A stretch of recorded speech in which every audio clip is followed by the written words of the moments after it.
રાજ્યપાલ આચાર્ય દેવવ્રતજીએ કચ્છના કોડકી ગામની મુલાકાત લીધી હતી।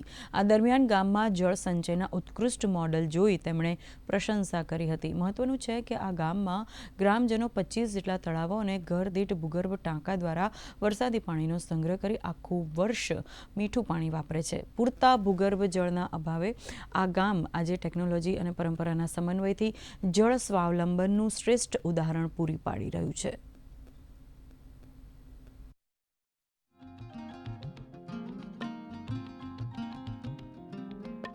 कोडकी गांव मैंने देख करके मैं तो आश्चर्य में हूँ।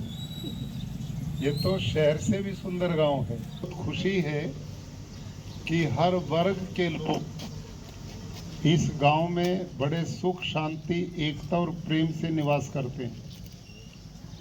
तो आजकल मैं पूरे गुजरात में हर तालुका में जा रहा हूँ और जिस गांव में जाता हूँ वहाँ सबसे पहले कम से कम 1 एकड़ भूमि में वृक्षारोपण कराता हूँ, पेड़ लगाता हूँ। અમારા વડીલોએ જ અમને આ સાચવતા શીખવાડ્યું છે।